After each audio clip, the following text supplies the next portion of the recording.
जय हिंद साथियों, आज के इस क्लास में आप सभी का बहुत बहुत स्वागत है।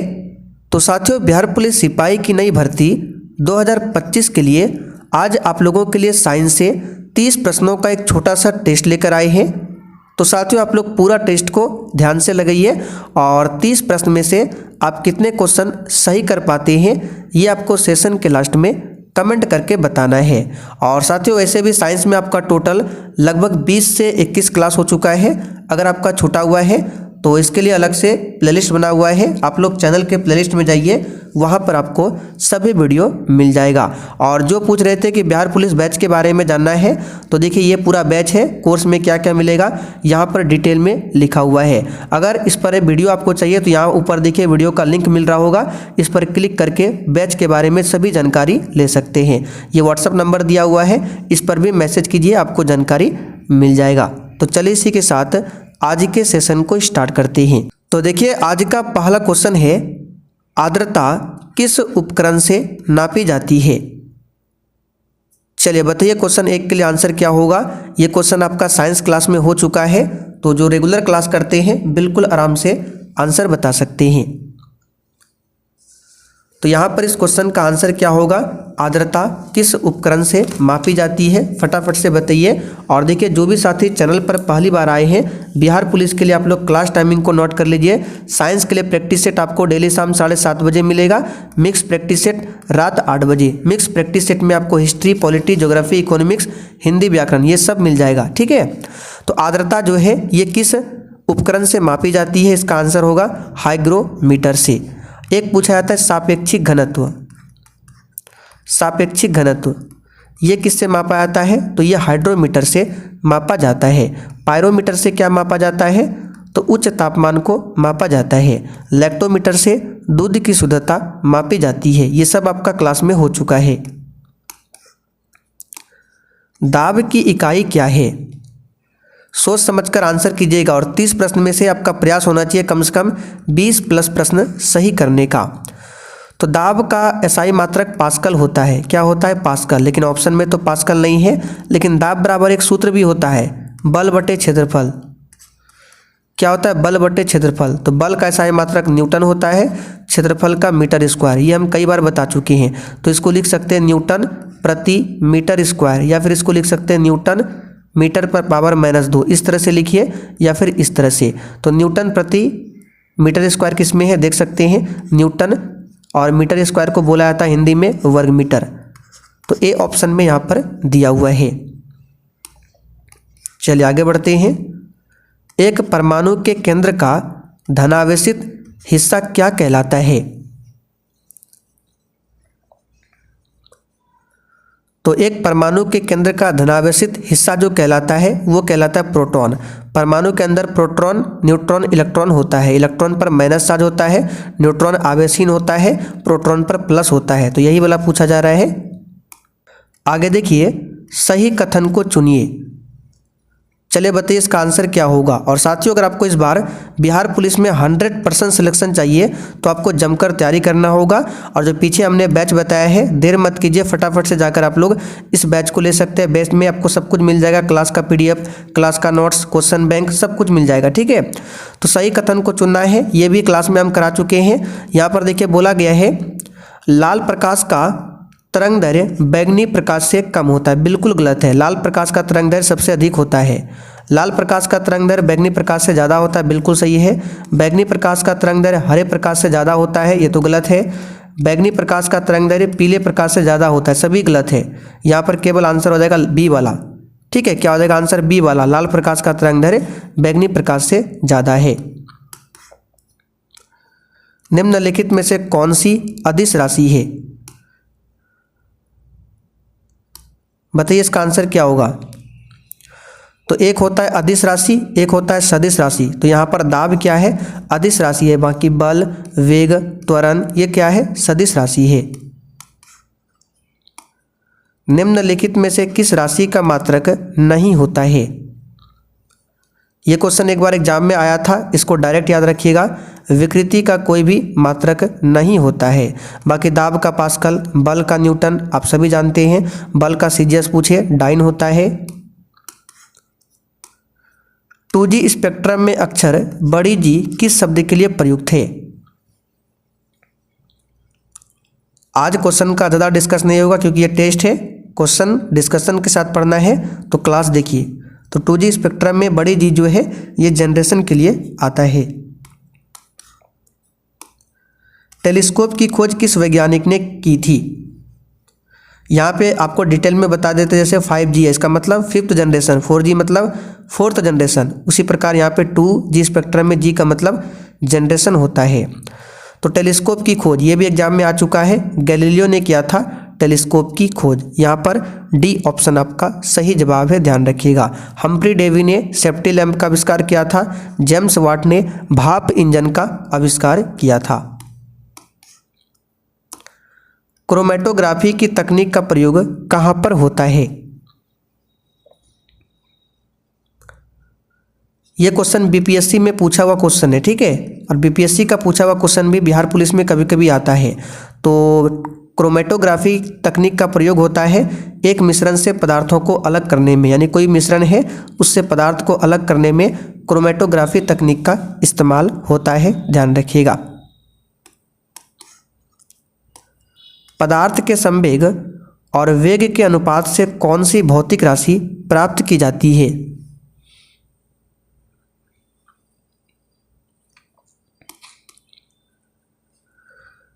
तो इस क्वेश्चन का आंसर क्या होगा? पदार्थ का संवेग, संवेग बराबर क्या होता है? P बराबर m इंटू भी, और वेग बराबर क्या होता है? तो वेग का आपका होता है v, वेग का क्या होता है v। दोनों का अनुपात निकालना है तो बटे कर दीजिए, तो v से v कट जाएगा, क्या बचेगा आपका m, यानी कि द्रव्यमान प्राप्त होता है। चलिए आगे देखते हैं। 1 माइक्रोन बराबर कितना होता है? तो 1 माइक्रोन बराबर होता है 10⁻⁻6 मीटर।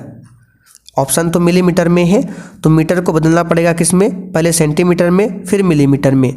तो मीटर से सेंटीमीटर में जाने के लिए इसमें 100 से गुना करना पड़ेगा। 100 का मतलब होता है 10⁻2। तो जब इसको सॉल्व करेंगे तो 10 कितना हो जाएगा? -6 में 2 जाएगा तो -4 बचेगा। ये आपका सेंटीमीटर में है, और सेंटीमीटर से मिलीमीटर में जाने के लिए 10 से गुना करना पड़ेगा, तो 10⁻4 गुना 10⁻1, तो ये हो जाएगा आपका 10⁻−3, क्या? मिलीमीटर। लेकिन ऑप्शन में तो बटे में है, तो इसको कैसे लिखते हैं बटे में? तो 1 बटे कर देंगे और 10 लिख देंगे, और -3 पावर है तो +3 पावर कर देंगे, तो 1 बटे आपका कितना हो जाएगा? 10 पर पावर यहाँ पे 3 जीरो लगाना, 1 2 3, यानी 1 बटे 1000। सी ऑप्शन में दिया हुआ। ये बेसिक चीज़ें हैं, आपको पता होना चाहिए कैसे निकाला जाता है। आप लोग नहीं समझ में आया तो डायरेक्ट इसको याद कर लीजिए, 1 बटे 1000, और पावर में 10⁻−3। निम्नलिखित में कौन सी राशि सदिश नहीं है?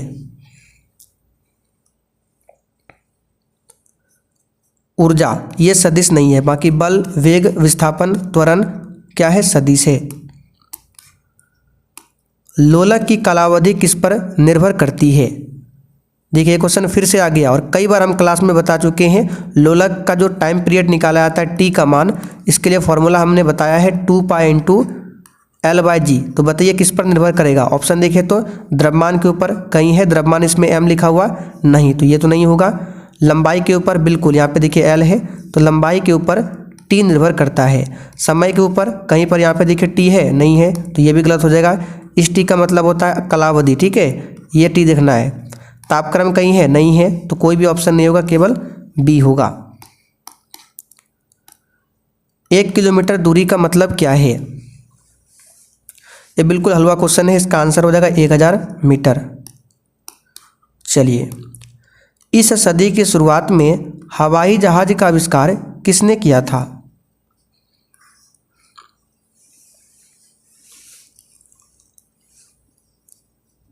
आंसर है राइट ब्रदर्स ने। चलिए, रडार का आविष्कारक कौन था? बहुत ही शानदार शानदार क्वेश्चन है, बताइए।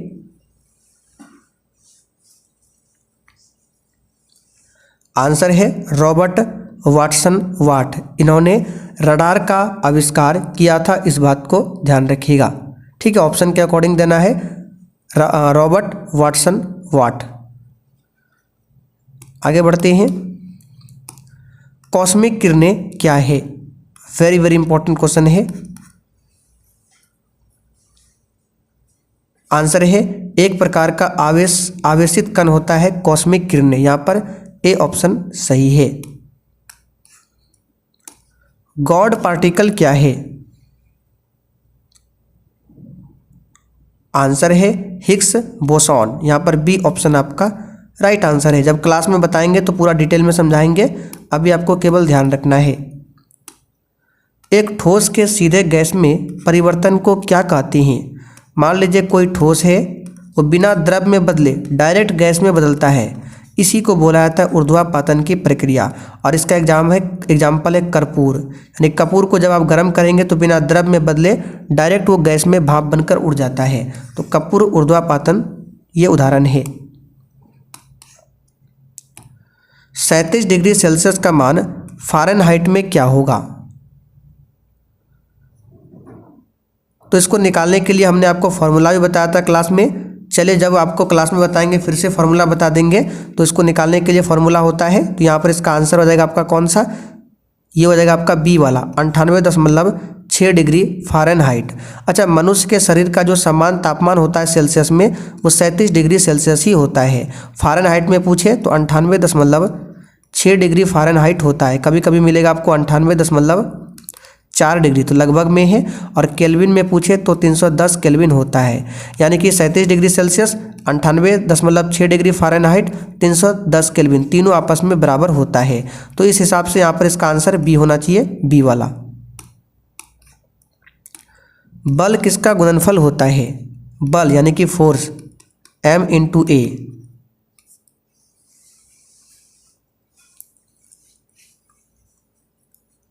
तो देख सकते हैं बल जो है m और a का गुणनफल है। m यानी कि द्रव्यमान, a यानी कि त्वरण। तो द्रव्यमान और त्वरण का गुणनफल होता है, बी ऑप्शन में दिया है द्रव्यमान और त्वरण का। बल का मात्रक न्यूटन होता है और 1 न्यूटन में कितना डाइन होता है? 10⁵ डाइन। डाइन बल का सीजीएस मात्रक है। कार्य का मात्रक जूल होता है, कार्य का सीजीएस मात्रक अर्ग होता है। तो 1 जूल में कितना अर्ग होता है? 10⁻7 अर्ग होता है। ये सब आपको लुसेंट में लिखा हुआ मिल जाएगा। आवृत्ति को मापा जाता है।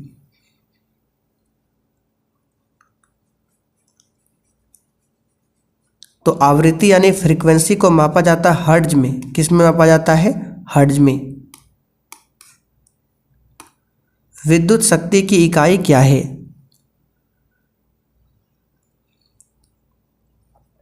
आंसर है वाट। एम्पेयर विद्युत धारा का, कूलॉम्ब विद्युत आवेश का, वोल्ट विभवांतर का।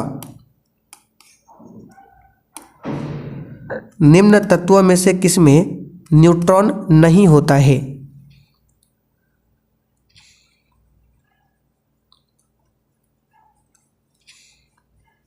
आंसर है हाइड्रोजन में न्यूट्रॉन नहीं होता है। इसको आवारा तत्व भी कहा जाता है, भविष्य का ईंधन भी बोला जाता है।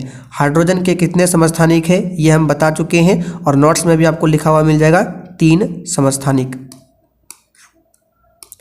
हर्ट्ज में क्या मापा जाता है? हर्ट्ज, तो अभी हमने आपको बताया आवृत्ति। क्या मापा जाता है? आवृत्ति।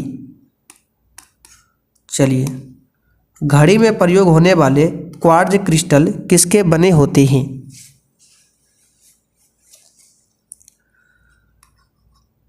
तो ये बने होते हैं SiO2, बोले तो सिलिकॉन डाइऑक्साइड। यहाँ पर बी ऑप्शन आपका सही जवाब है 26 के लिए। चलिए आगे देखिए, एंगस्ट्रम किसकी इकाई है? अच्छा, 1 एंगस्ट्रम में कितना मीटर होता है? तो 10⁻10 मीटर, ये 1 एंगस्ट्रम का मान होता है, ध्यान रखिएगा। और ये तरंगदैर्घ्य की इकाई होती है एंगस्ट्रम। किसकी इकाई होती है? तरंगदैर्घ्य की इकाई होती है एंगस्ट्रम, ध्यान रखिएगा। चलिए, सौर विकिरण निम्न में से किस परास में दिखता है? अभी केवल याद रखिए 400 से लेकर 700 नैनोमीटर के बीच में। यहाँ पर बी ऑप्शन सही है। 1 हॉर्स पावर कितने वाट के बराबर होता है? आंसर है 746 वाट। टरबाइन एवं डायनेमो से बिजली प्राप्त करने में जिस ऊर्जा को विद्युत ऊर्जा में परिवर्तित करते हैं वह क्या है? आंसर है मैकेनिकल ऊर्जा। क्या हो जाएगा? मैकेनिकल ऊर्जा। देखिए टरबाइन में होता क्या है, तो टरबाइन घुमाने के लिए सबसे पहले क्या होता है, पानी को स्टोर किया जाता है, किसी बांध में पानी को स्टोर किया जाता है, फिर उस पानी को ऊपर से गिराया जाता है टरबाइन पर। जब टरबाइन घूमता है तो क्या हो गया वो आपका, तो घूमना हो गया आपका गतिज ऊर्जा। ठीक है, टरबाइन जब घूमता है तो गतिज ऊर्जा यानी कि यांत्रिक ऊर्जा हो गया, और जब घूमता है तो फिर विद्युत निकलता है यानी विद्युत ऊर्जा। तो टरबाइन जो है मैकेनिकल ऊर्जा को किस में बदलता है? विद्युत ऊर्जा में, यानी कि मैकेनिकल ऊर्जा को सबसे पहले बदलेगा यांत्रिक ऊर्जा में, और यांत्रिक ऊर्जा को फिर विद्युत ऊर्जा में। तो ऑप्शन में तो नहीं दिया हुआ है यांत्रिक ऊर्जा, तो आंसर होगा मैकेनिकल ऊर्जा। तो चलिए आज के लिए इतना ही, तब तक के लिए जय हिंद।